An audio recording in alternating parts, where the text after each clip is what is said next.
Ya, orang kadang kita ini sama Allah Subhanahu wa taala dituntut untuk membuktikan bakti kita sama orang tua itu di saat orang tua kita berbeda pendapat sama kita.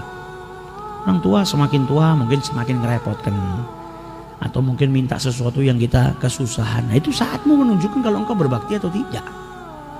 Jangan justru malah marah, malah nyakitin hatinya orang tua. Engkau baru diuji dengan ujian yang kecil seperti itu. Ada orang-orang yang diuji dengan ujian yang luar biasa. Dulu ada satu dokter nyeritakan kejadian nyata yang dia alami. Dokter ini di rumah sakit kedatangan orang namanya Muhammad. Muhammad di usia 30 tahun. Dia bawa wanita tua, wanita tadi dipeluk sama dia. Dan wanita itu berontak terus. Mau buka jilbabnya, teriak-teriak, berontak kepingin lari.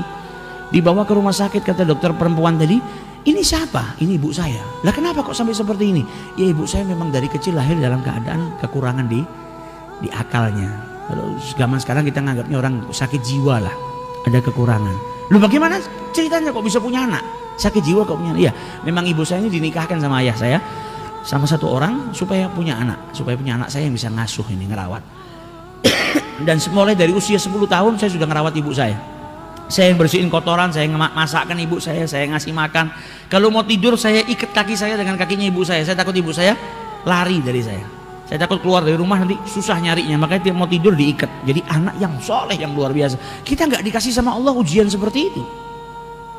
Kita nggak dikasih ujian kita masih kecil. Ini anak diuji sama Allah punya ibunya dalam keadaan sakit jiwa. Mungkin kalau anak zaman sekarang sudah malu ngakuin ibunya. Mungkin ibunya dipergikan ke rumah sakit jiwa sudah supaya anaknya tenang. Ini enggak, sampai usia 30 tahun dia masih merawat ibunya. Lah kenapa dibawa ke sini? Ya ibu saya punya diabetes sama punya darah tinggi, ini saya kumat, saya bawa ke sini ke rumah sakit. Dan dipegangin ibunya ngelepas jilbabnya, nyanyi semua, anaknya sabar luar biasa. Maka kata dokter tadi, kenapa tidak kau letakkan di rumah sakit jiwa? Ibumu kenal nggak sama kau? Nggak tahu. Sampai detik ini ibu saya nggak tahu kalau saya ini anaknya. Lah kalau gitu ngapain kau asuh? Kau letakkan rumah sakit jiwa dan kau bisa membina karirmu. Tapi yang menciptakan ibu saya tahu kalau saya anaknya. Allah ini nggak pernah lupa. Allah nggak pernah lupa kalau saya ini anaknya ibu saya. Dan anak itu diwajibkan berbakti, wabil walidaini ihsana. Bagaimana mungkin saya mau merelakan pintu surganya Allah Subhanahu wa taala?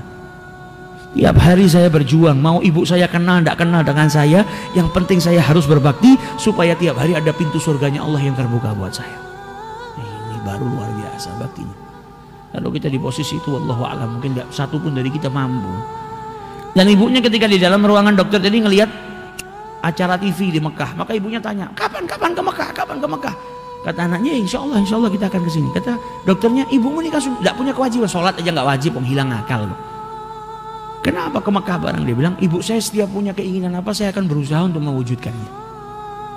Jadi nggak mau ibunya punya tamanni, punya angan-angan, punya cita-cita, dan anaknya tidak memenuhinya.